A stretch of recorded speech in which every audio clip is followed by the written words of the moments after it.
Donc, je vais essayer de parler un peu plus lentement pour les conneuses. Pas très mal.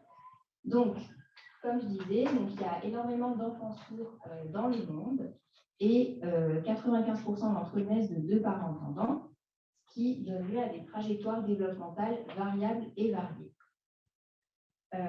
Différentes modalités de communication peuvent être en effet adoptées par les personnes sourdes et leurs familles, et certains font le choix de privilégier soit la langue des signes, dont la perception et la production sont entièrement accessibles aux personnes sourdes, quand d'autres préfèrent privilégier la communication dans la langue vocale, par exemple la langue française, surtout s'il s'agit de la langue des parents. Dans le cas d'une communication en langue vocale, certains font le choix de la réhabilitation auditive à l'aide de l'implant cochléaire.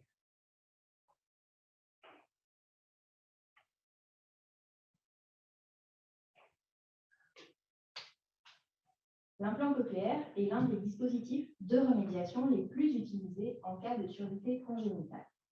Aujourd'hui, on dénombre à peu près 1700 implantations par an en France, dont la moitié chez les enfants. On compte environ 15 000 porteurs d'implants cochléaires en France, et l'implant cochléaire, qui nécessite une opération chirurgicale, se constitue d'une partie externe visible et d'une partie interne, qui va permettre d'insérer un porte-électrode dans la cochlée et donc pallier la déficience de la cochlée. L'audition étant restaurée par le biais de l'implantation cochléaire, la question de la nécessité d'un soutien supplémentaire peut toutefois se poser. Certaines familles font en effet le choix de compléter l'information auditive fournie par l'implant à l'aide des gestes manuels du Cube Speech. Le Cube Speech est né dans les années 70. Il s'agit d'un système dans lequel on ajoute un indice manuel à la production vocale, ce qui permet de fournir des informations phonologiques en palliant le manque d'informations fournies par la lecture labiale. Ainsi, la parole est transmise à l'aide de suites de syllabes de type consonne-voyelle qu'on appelle les clés manuelles. Ces clés sont construites à partir de l'association de position et de configuration de la main autour du visage.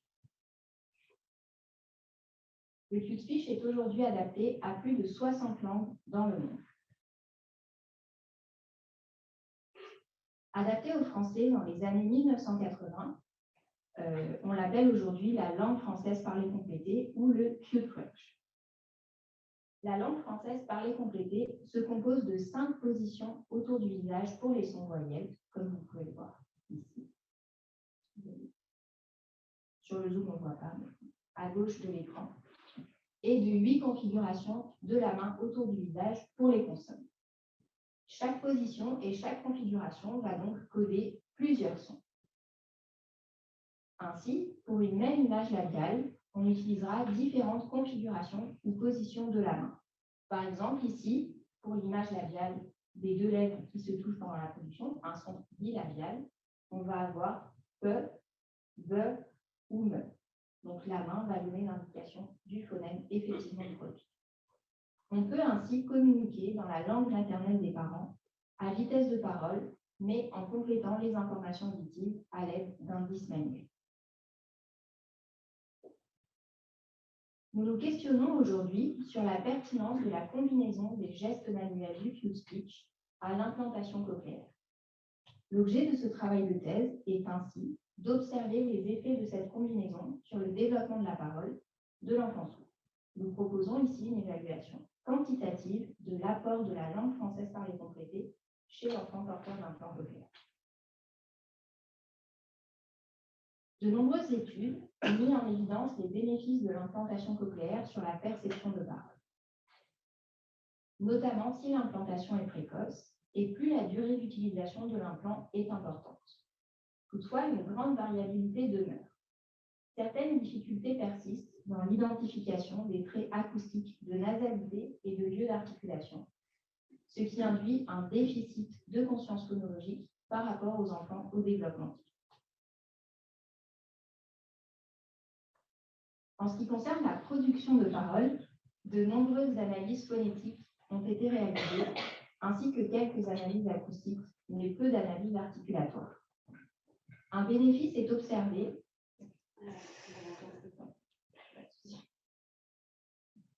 En ce qui concerne la production de parole, de nombreuses analyses phonétiques ont été réalisées, ainsi que quelques analyses acoustiques, mais peu d'analyses articulatoires. Un bénéfice? Des pauses entre les phrases. Il y a pas de souci. On a le temps.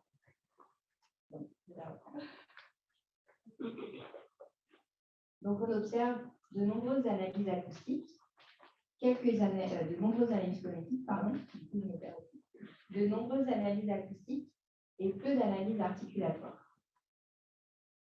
Un bénéfice est observé pour la production acoustique du contraste de nasalité vocalique, ainsi que pour les contrastes articulatoires, de lieu d'articulation et de courbure de la langue.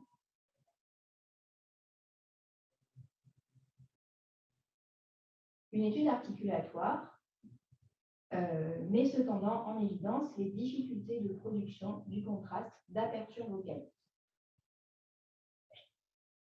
Par ailleurs, de grosses difficultés persistent dans la production du lieu d'articulation des consonnes, ainsi que des difficultés de voisement et de mode d'articulation, ainsi qu'avec le trait de nasalité consonante.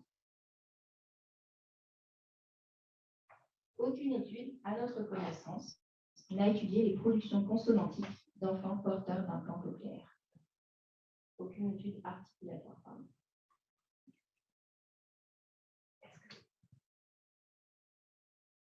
Vous pouvez changer de place parce qu'il y a un fond gris derrière,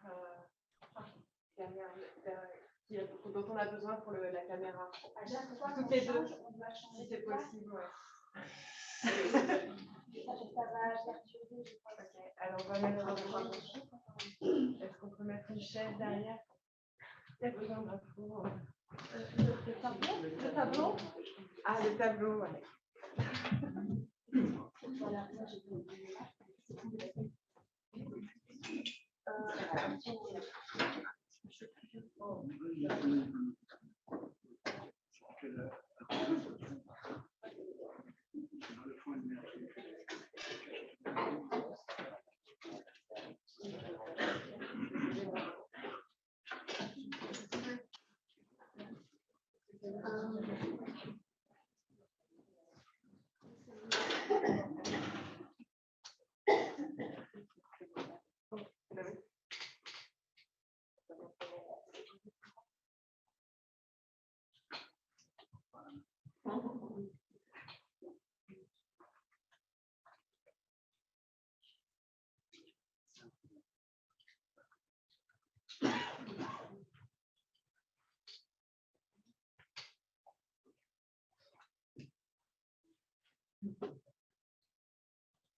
C'est tout bon, merci beaucoup.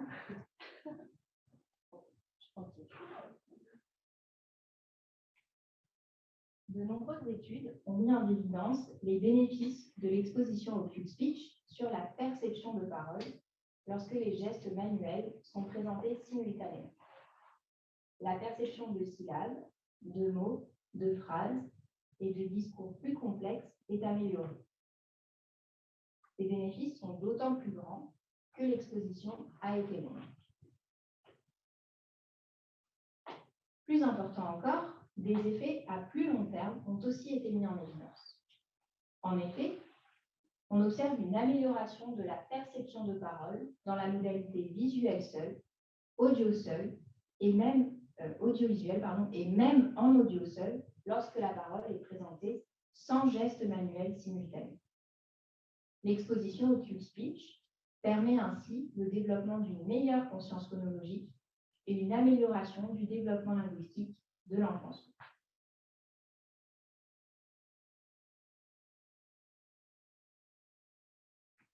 En ce qui concerne la production de parole, à notre connaissance, aucune étude n'a été publiée à ce jour. Pourtant, rappelons que lors de la conception du cue speech, Cornell souhaitait que son système permette d'accroître la capacité de la personne sourde à parler de manière intelligible, en plus d'améliorer la perception de parole.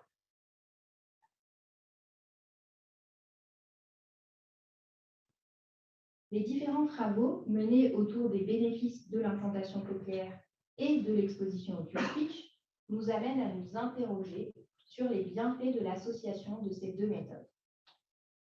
Peu d'études se sont aujourd'hui intéressées à cette association ainsi qu'aux bénéfices potentiels de cette combinaison. Quelques études ont néanmoins mis en évidence une perception de parole augmentée de cette combinaison.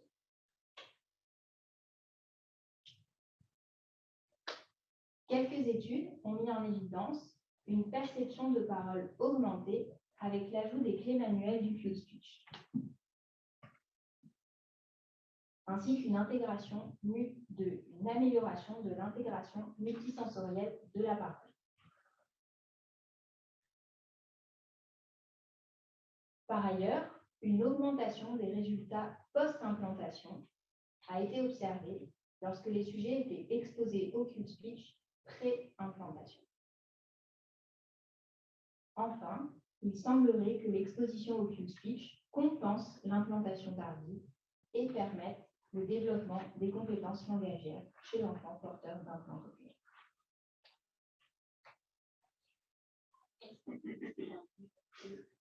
Donc, le Q-Speech permet le développement des compétences langagières chez l'enfant porteur d'implant cochléaire.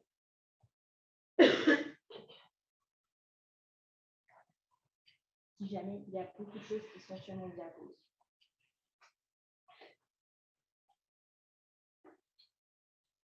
Deux études ont quant à elles mis en évidence une amélioration de l'intelligibilité de la parole lorsque l'implantation cochléaire est associée à une exposition au Q-Speech. Ainsi, à notre connaissance, seulement deux études sont actuellement disponibles concernant l'apport de l'exposition au Q-Speech sur le développement des compétences de production de parole de l'enfant porteur d'implant cochléaire. Bien que ces études montrent des effets sur l'intelligibilité de la parole, elles n'examinent pas de façon détaillée la qualité et la précision des productions. Notre projet est donc d'étudier les bénéfices à long terme de l'exposition à la LFPC sur le développement de la production de parole de l'enfant porteur d'implant cochléaire. Dans quelle mesure cette exposition améliore la qualité et la précision de la production de parole.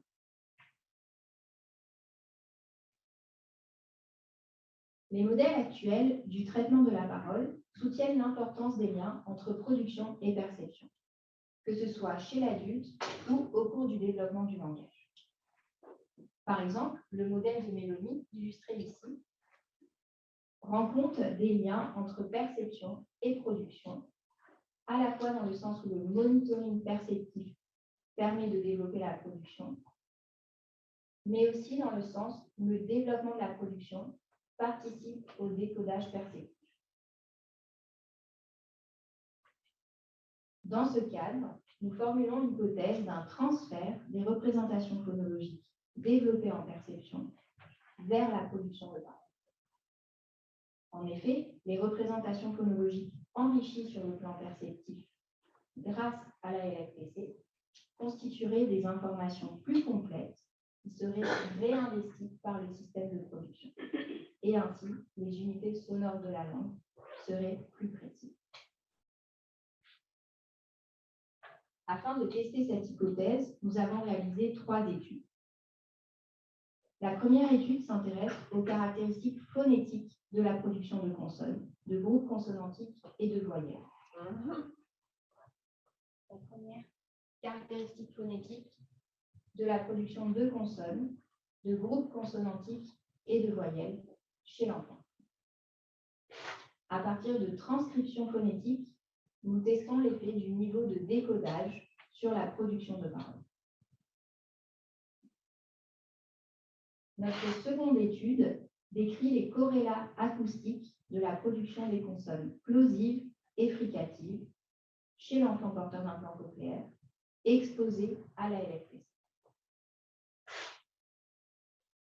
Enfin, notre troisième étude analyse les corrélats acoustiques et articulatoire des productions de consonnes plosives et fricatives à partir d'échographies linguales et en fonction à nouveau du niveau de décodage de la LFPC. Nous proposons ici de présenter une partie des résultats obtenus pour les études 1 et 3.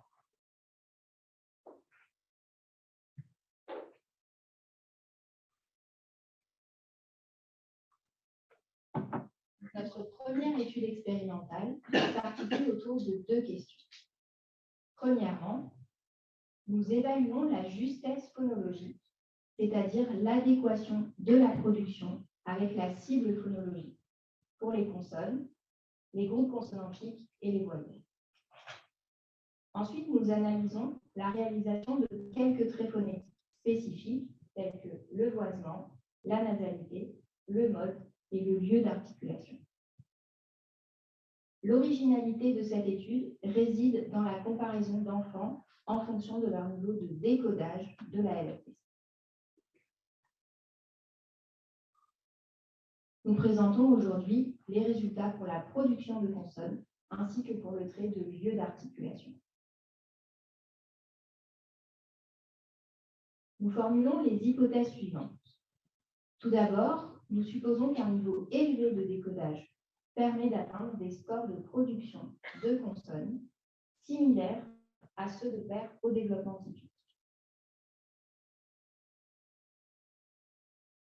Ensuite, nous nous attendons à ce que l'implantation précoce améliore les compétences de production de parole, mais qu'un niveau élevé de décodage compense les manques acoustiques liés à l'implantation, peu importe l'âge d'implantation. Pour ce faire, nous avons recueilli et traité des données à partir des 5 tâches de la batterie ELALI. Ces données de parole nous ont permis de créer une base de données qui est mise à disposition sur la plateforme Humanium. Plus précisément, pour tester nos hypothèses, nous avons analysé les données de la tâche de dénomination d'image. Cette tâche propose 68 items de 1 à 4 syllabes de complexité différente. Tous les phonèmes de la langue française sont testés, et ce, à différentes positions dans le mot. Tous les items possèdent une haute fréquence d'occurrence dans la base de données Manulex, ce qui permet d'assurer l'accessibilité aux plus jeunes. 3 groupes de participants ont été interrogés. Leur niveau de décodage a été évalué à partir du test Thermo. Le groupe CF- intègre des enfants présentant un faible niveau de décodage, c'est-à-dire qu'ils ne sont capables de décoder que quelques syllabes, voire aucune, à vitesse réduite et sans voix. Certains ont été implantés avant 24 mois, ce qui correspond à une implantation précoce, alors que d'autres n'ont reçu leur implantation qu'après 24 mois, ce que nous considérons comme une implantation tardive. Le groupe CF+, est composé d'enfants avec un niveau élevé de décodage. Ils sont capables de décoder des mots et des phrases simples à la vitesse de la parole et sans voix. Ici aussi, certains ont bénéficié d'une implantation précoce, alors que d'autres ont reçu leur implant après 24 mois. Le troisième groupe constitue notre groupe contrôle et rassemble des enfants au développement typique. Ces enfants font partie de la large cohorte en cours de construction pour l'étalonnage de la batterie ELALI et dont nous avons contribué à l'enregistrement et au traitement des données.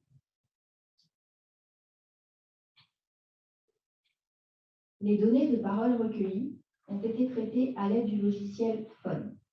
5780 items ont été transcrits, puis analysés phonème par phonème.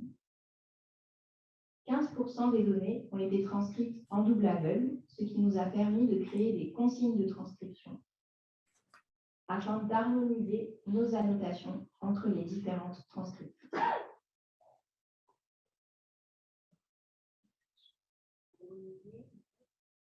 nos annotations entre les transcriptrices. C'est un peu difficile, les mots, il y a beaucoup de clusters. Pour coder, c'est un peu désolé. Les données ont ensuite été validées par une nouvelle personne qui n'avait donc jamais entendu ces productions, puis alignées avec la cible. Nous avons ensuite extrait le nombre d'erreurs, qui correspond à la somme des substitutions, des épinthèses et des suppressions. Donc, par exemple, pour une substitution. Le tapuche. Donc, un enfant qui va produire tapuche au lieu de capuche. Pour les épinthèses. Un crocodile. Donc, crocodile pour crocodile. Et un exemple de suppression. Hippopotame. Donc, hippopotame pour hippopotame. Toutes nos représentations graphiques et analyses des résultats ont été réalisées à partir du logiciel R, à l'aide de modèles linéaires mixtes et de sélection de variables par comparaison de modèles. R.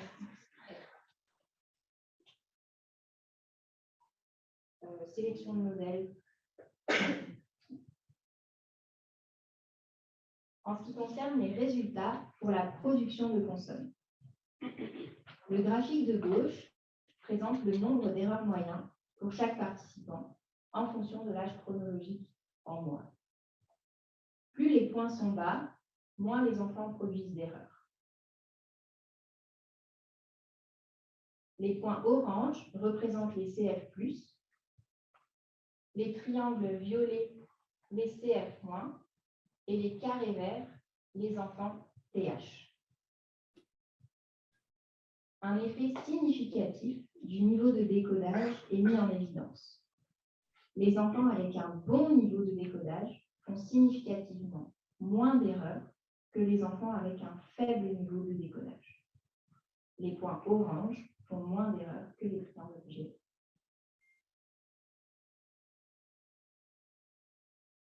De plus, les enfants faibles décodeurs, en violet, font significativement plus d'erreurs que les enfants au développement typique, en vert. Cependant, un niveau élevé de décodage, en orange, est corrélé à des scores de production similaires à ceux des enfants au développement typique.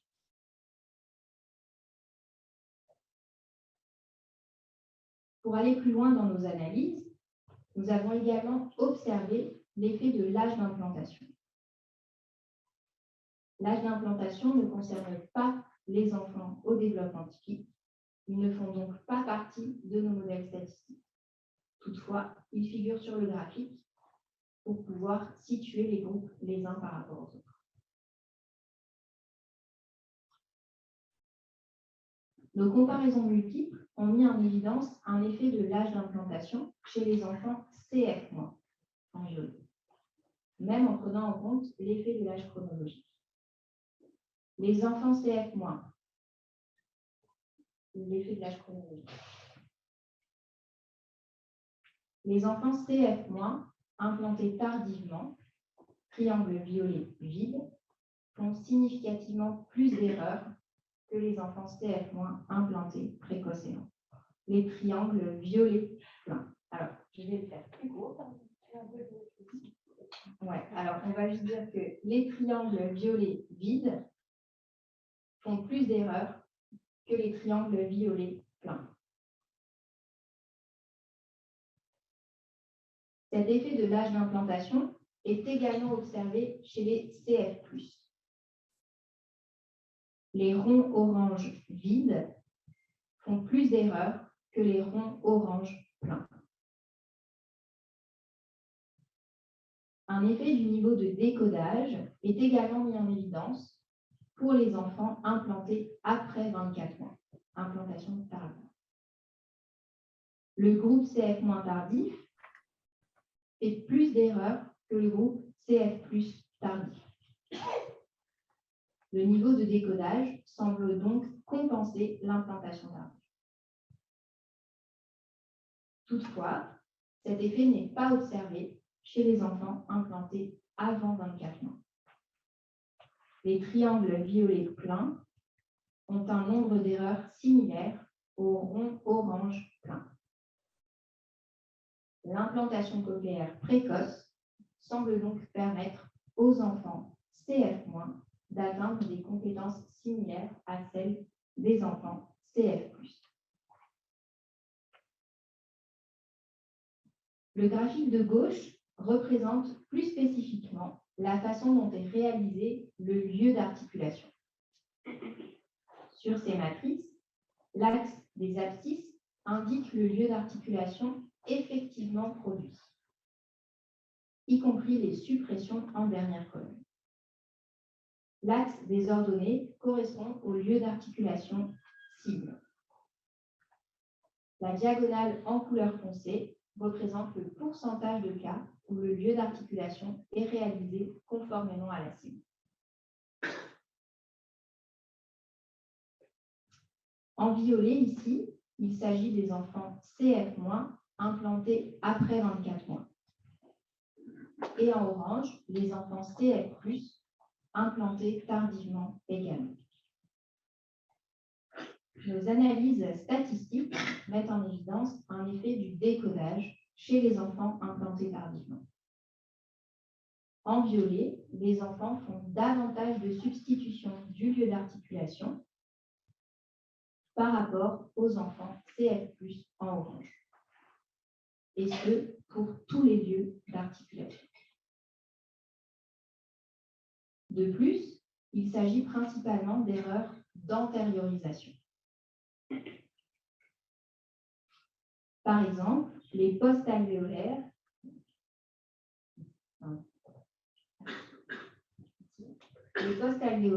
sont réalisés comme des alvéolaires dans 30% des cas. Par exemple, le mot chapeau qui serait réalisé sapeau.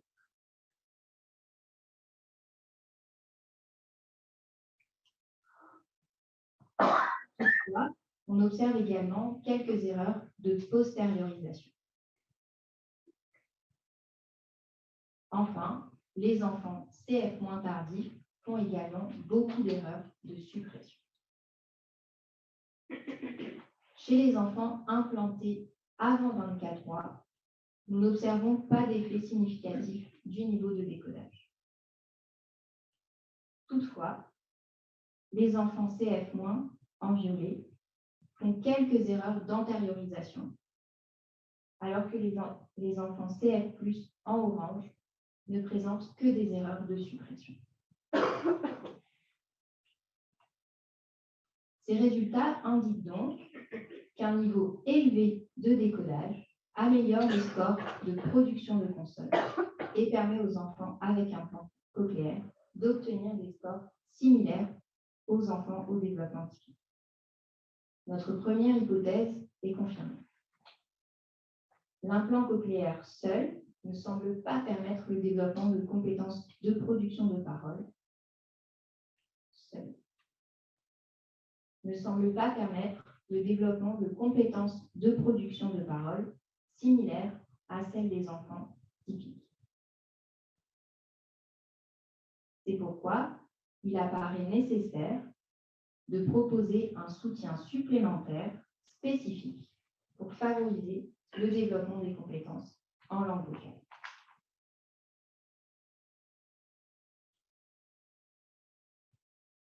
Nos résultats mettent également en évidence l'effet bénéfique de l'implantation précoce, en confirmant notre seconde hypothèse. L'implantation précoce semble permettre un accès plus précis aux caractéristiques acoustiques des sons de parole, ce qui favorise une production plus précise. Par ailleurs, un niveau élevé de décodage réduit le nombre d'erreurs en cas d'implantation tardive, mais nous n'observons pas les mêmes résultats en cas d'implantation précoce. Notre seconde hypothèse est donc confirmée qu'en partie. Plus précisément, les indices manuels de la LFPC semblent compléter les manques acoustiques liés à l'implantation tardive, ce qui encourage une distinction plus précise du lieu d'articulation pour les consonnes.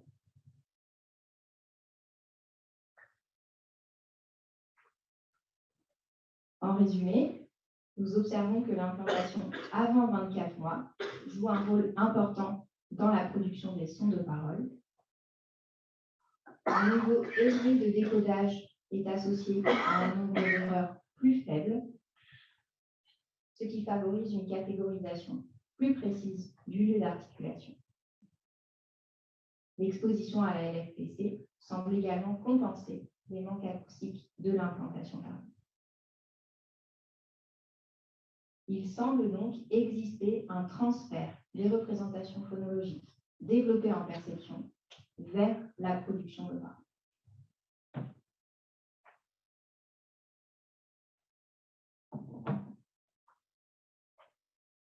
Notre troisième étude expérimentale a été réalisée dans le cadre d'un séjour INDOC au laboratoire de phonétique de l'UQAM à Montréal, en collaboration avec Lucie Ménard.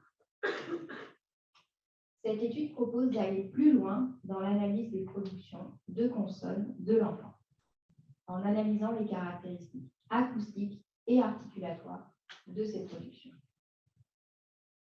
Quelques études nous permettent d'avoir une idée des mesures acoustiques possibles pour caractériser la parole de l'enfant. Cependant, concernant les mesures articulatoires applicables à l'enfant, très peu de données ont été publiées, et en particulier pour ce qui concerne les consonnes. C'est pourquoi nous proposons ici une analyse exploratoire de quelques mesures possibles.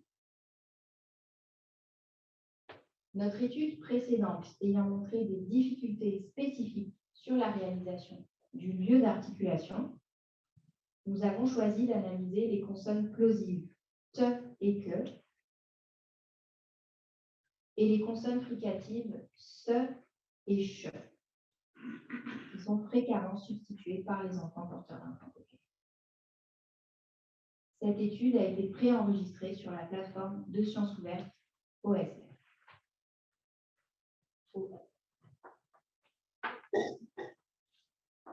Nous avons donc élaboré une nouvelle tâche de dénomination d'images à partir des 4 items tapis, carotte, sapin et chapeau. Chaque item est produit 6 fois à partir de 6 images différentes, présentées aléatoirement entre les participants. Tous les mots sont bisyllabiques et comprennent la consonne cible en position initiale et suivie de la voyelle A, puisque les consonnes initiales des mots sont généralement produites avec une plus grande précision articulatoire. Nous avons réalisé des enregistrements simultanés des productions acoustiques et linguales à l'aide d'échographie ultrasons.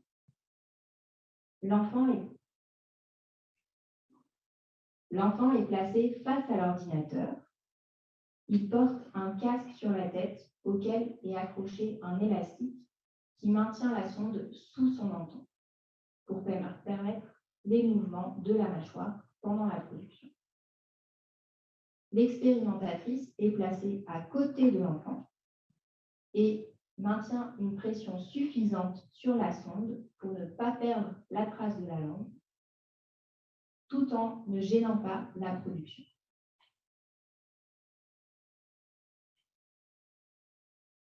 Nous obtenons ainsi le type d'enregistrement suivant. C'est le chapeau, c'est le tapis, c'est le chapeau, c'est le tapis. Ce protocole expérimental nous permet également de filmer le visage de l'enfant, sur lequel nous avons positionné 5 pastilles bleues, ainsi que 4 autres pastilles sur la sonde. L'enregistrement des pastilles durant la production nous permet ultérieurement de corriger les mouvements de la tête, afin que toutes nos mesures soient réalisées dans le même plan, et ainsi être comparables entre elles. Le graphique de droite présente le type de données obtenues. En noir, on a par exemple le contour de langue pour la production de la consonne T et en gris pour la consonne Q. L'apex de la langue se situe à droite et la racine de la langue à gauche. La ligne bleue représente la forme du palais de l'enfant en question. L'échographie par ultrason, est une méthode non invasive, facile à utiliser avec les enfants, mais qui peut fournir des informations partielles. Nous avons donc recherché quels étaient les paramètres articulatoires qui pouvaient le mieux caractériser le lieu d'articulation. L'index de courbure caractérise la complexité de la forme de la langue. L'index d'antéropostériorité correspond aux coordonnées X du point le plus haut de la langue. Le lieu de constriction, enfin, correspond aux coordonnées X du point le plus proche du palais. Nous distinguons le lieu de constriction de l'index d'antéropostériorité,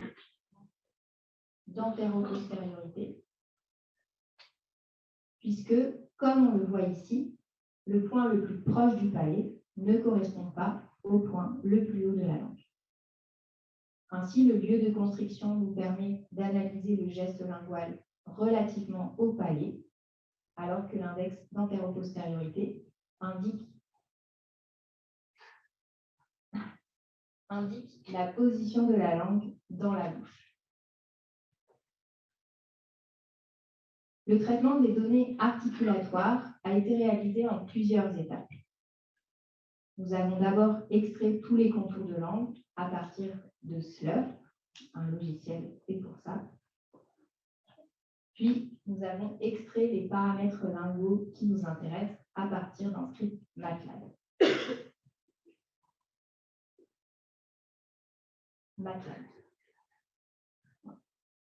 Nous avons donc extrait et analysé 2736 contours de langue. Comme précédemment, les représentations graphiques et analyses des résultats ont été réalisées à partir de R. Afin de contrôler un éventuel effet de la sonde sur les productions, nous avons enregistré deux conditions acoustiques. Une première en audio seul et une seconde en audio plus échographie ultrason. Nous avons mesuré ici, pour les consonnes plosives et fricatives, les valeurs des formants F1, F2 et F3 à la transition entre la consonne et la voyelle. Pour les consonnes fricatives, nous avons également mesuré la valeur des centres de gravité, c'est-à-dire le premier moment spectral. Par exemple, ici, on voit que pour le phonème SE, on aura un centre de gravité plus haut que pour le phonème CH. Le traitement des données acoustiques a également été réalisé en plusieurs étapes. Nous avons segmenté manuellement et annoté les productions sur Pratt, puis extrait les valeurs de formant et de centre de gravité.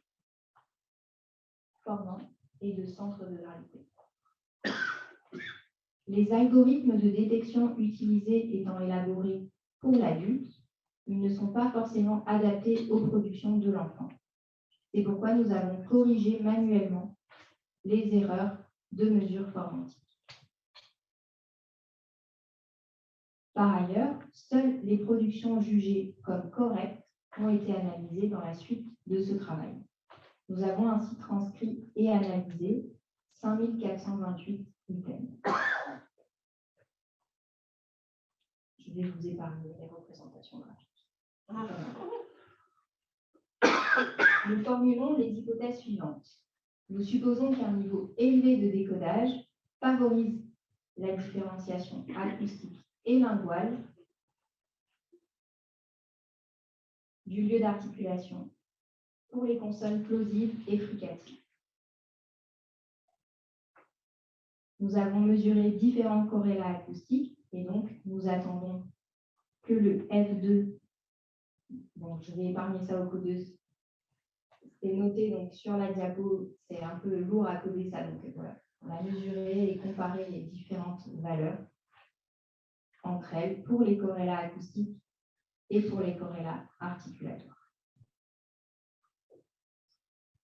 Nous avons également formulé l'hypothèse qu'un niveau élevé de décodage permet une articulation plus précise, ce qui permettrait d'atteindre des productions acoustiques et articulatoires similaires aux enfants typiques. Production acoustique et configuration linguale similaires aux enfants typiques.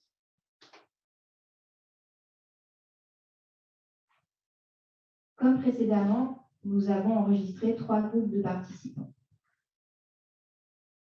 Initialement, nous souhaitions enregistrer des enfants porteurs d'implants cochléaires n'ayant jamais été en contact avec la LFPC. La pandémie nous a contraintes à revoir notre protocole.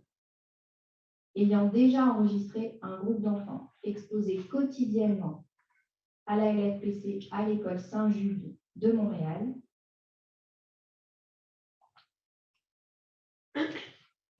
malgré le faible nombre de participants, nous avons décidé de les comparer en fonction de leur niveau de décodage de la LFPC. Le niveau de décodage a été évalué par les orthophonistes de l'école Saint-Jude en accord avec nos critères. Le groupe CF- inclut les enfants avec un faible niveau de décodage et le groupe CF+, les enfants avec un niveau élevé de décodage. Tous les enfants sauf un ayant reçu une implantation tardive, le critère d'âge d'implantation n'a pas été pris en compte dans nos analyses.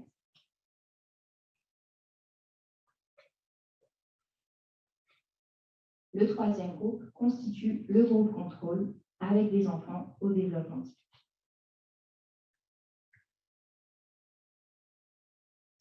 Pour l'analyse acoustique des consonnes plosives, les résultats montrent que tous nos groupes de participants différencient la consonne T de la consonne Q sur F2.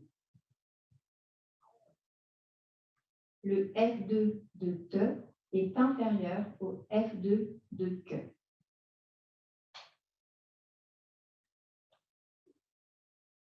Sur F3, nous n'observons aucune différence pour aucun de nos groupes.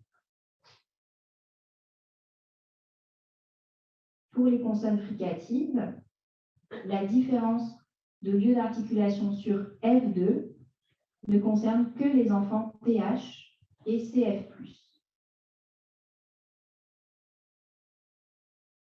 Sur F3, on observe une distinction chez les CF- et les CF+, mais pas les TH.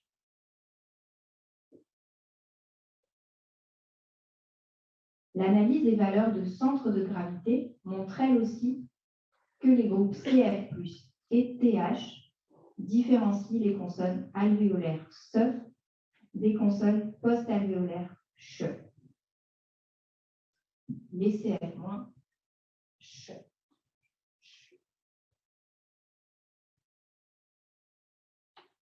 Les enfants CF- ne font pas de distinction. Pour les corrélats articulatoires, nos analyses mettent en évidence un effet du lieu d'articulation sur les mesures de courbure de la langue. Tous les groupes de participants distinguent significativement les consonnes T des consonnes Q. Donc ici, vous voyez en noir les contours de langue pour la consonne T qui sont moins complexes que les contours de langue en gris pour la consonne Q.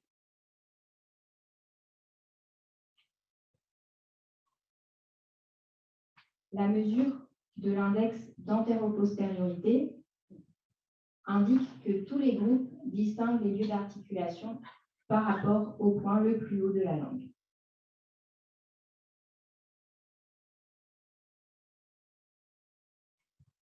Tous nos groupes distinguent également les consonnes plosives en fonction du lieu de constriction.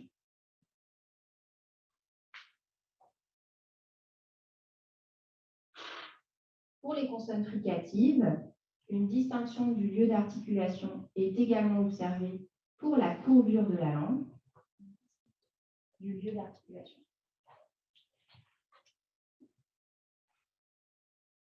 Pour la courbure de la langue, avec donc ici en noir une courbure pour ce, qui est moins complexe qu'en gris la courbure de che. Pour le point le plus haut de la langue, seul le groupe CF+, semble différencier les consonnes se et che. Enfin, tous les groupes produisent un lieu de constriction pour se plus antérieur que pour che.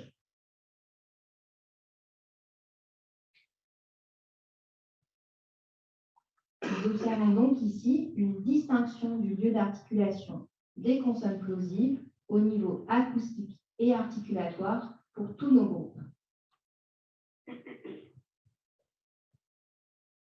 Nous observons une distinction du lieu d'articulation des plosives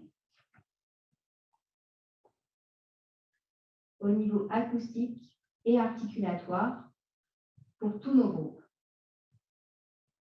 Nous n'observons donc pas d'effet du niveau de décodage pour les consonnes plosives.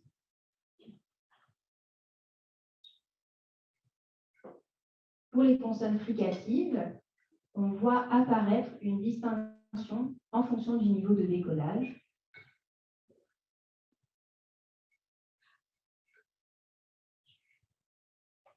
Les CF- ne différencient pas ce et che sur F2, le centre de gravité et le point le plus haut de la langue.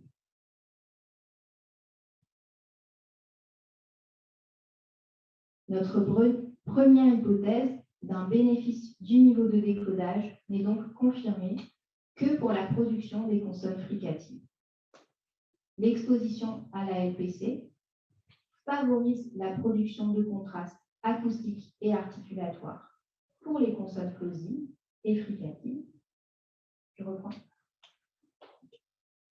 Donc, on observe que ça favorise les contrastes acoustiques et articulatoires pour les plosives et les fricatives, mais qu'un niveau élevé de décodage va favoriser la production de ces contrastes pour les consonnes acquises tardivement, telles que les fricatives.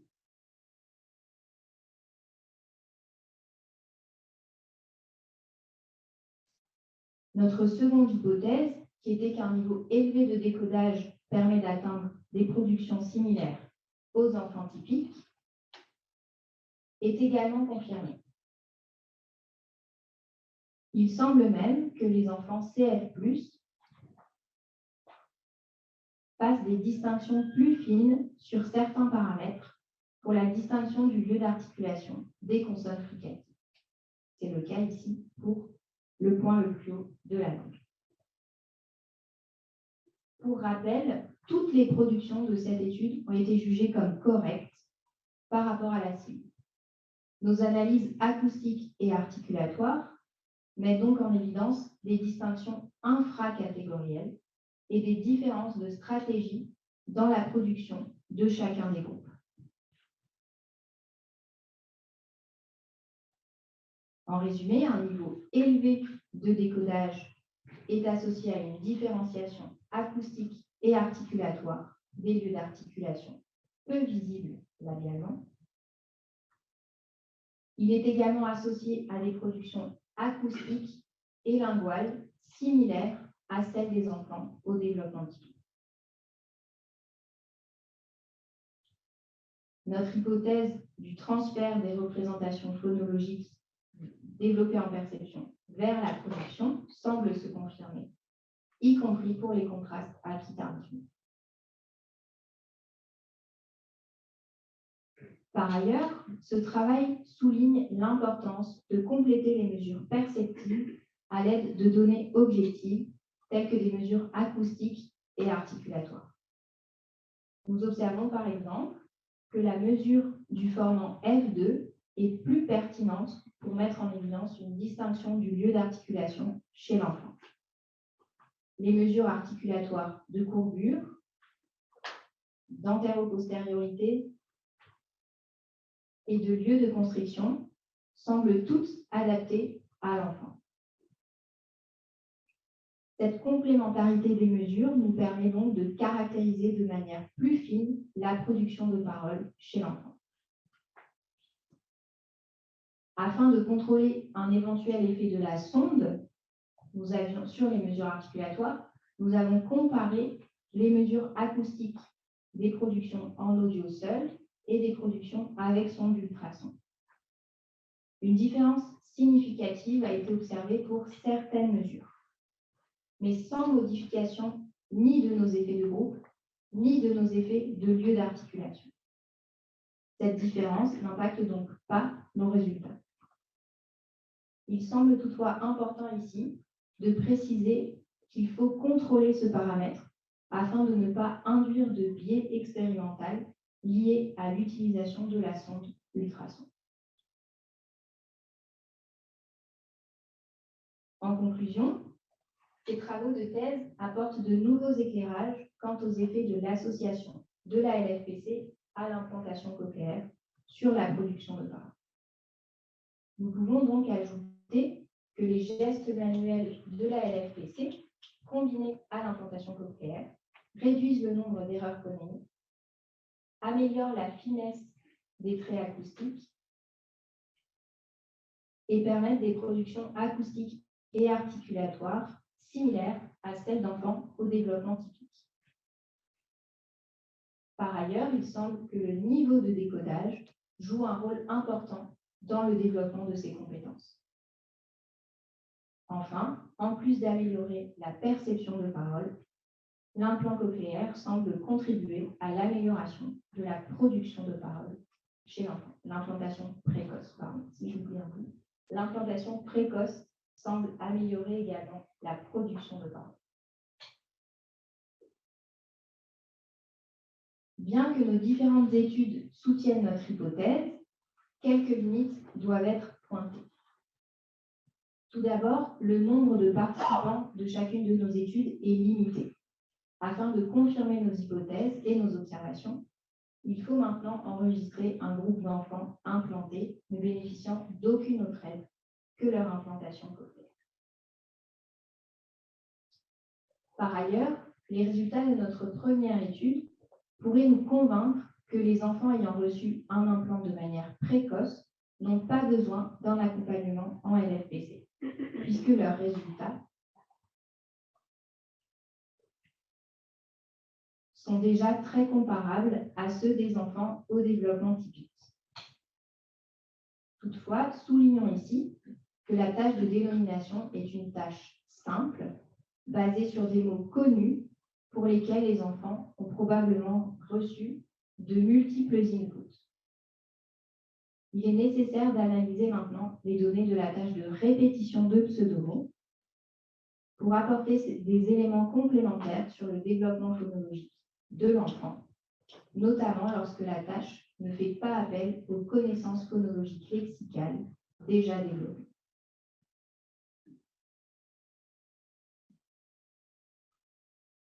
Enfin, il semble nécessaire d'explorer plus précisément les facteurs qui déterminent les performances de décodage de la LFPC.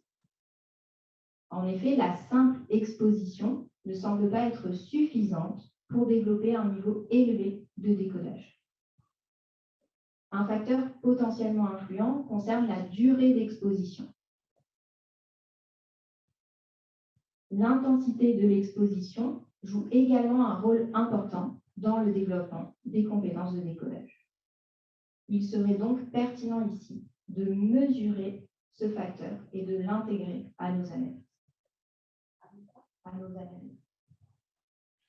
On ne peut cependant pas écarter l'hypothèse que les différents niveaux de décodage atteints par l'enfant puissent être expliqués par des capacités cognitives différentes.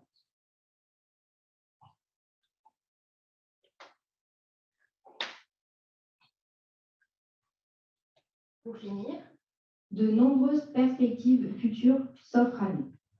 Une condition non présentée de l'étude 3 consiste à demander aux enfants de produire des gestes de la LFPC en même temps qu'ils produisent la parole.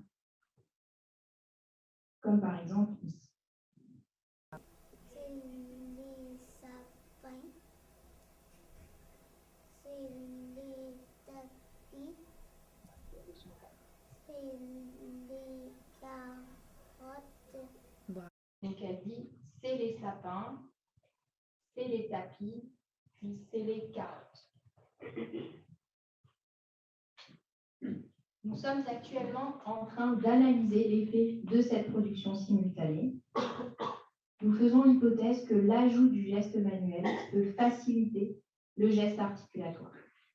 Nos résultats préliminaires montrent en tout cas que l'ajout du geste manuel ne perturbe pas le geste articulatoire. Nous envisageons également de poursuivre l'analyse des données récoltées à partir de la batterie ELANI pour mettre en lien les compétences de production et les compétences de perception de nos participants. Un projet d'envergure en partenariat avec l'école Saint-Jude de Montréal est également en cours pour tester les effets de la LFPC sur le développement des compétences phonologiques de l'enfant au développement typique.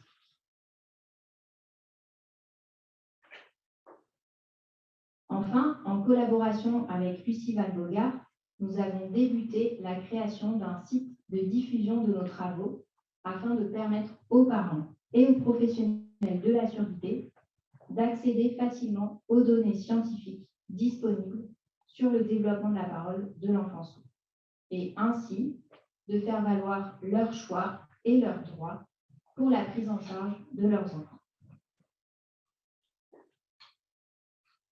Nous souhaitons également mettre à disposition nos données de parole de la première étude à la communauté scientifique internationale via la plateforme Child Phone Bank. C'est écrit Phone Bank.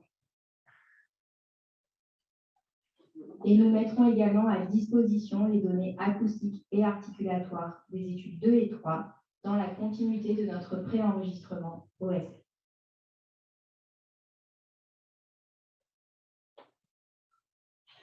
Pour finir, quelques remerciements. Tout d'abord, l'ANR qui a financé ce projet de thèse, l'IDEX UGA qui a financé une partie du séjour INDOC à Montréal, la jeudi. Tous les enfants qui ont participé à ces études ainsi que leurs parents, toutes les écoles professionnelles, orthophonistes, directeurs qui nous ont accueillis, l'ALPC pour son soutien et sa disponibilité, les stagiaires de sciences du langage, en particulier Clarisse, pour leur aide précieuse dans la récolte et la transcription des données de parole, les locuteurs, locutrices, codeurs et codeuses qui ont enregistré nos stimuli, Sylvain Gerbert pour son aide avec les stats, Yvan pour sa disponibilité avec Phone, Christophe pour l'enregistrement de nos stimuli et Marc Tidy pour le traitement des données articulatoires. Merci à ma sœur pour l'illustration de nos questionnaires de langage et formulaires de consentement et à toutes les nombreuses personnes qui ont contribué de près ou de loin à l'aboutissement de ce travail. Merci.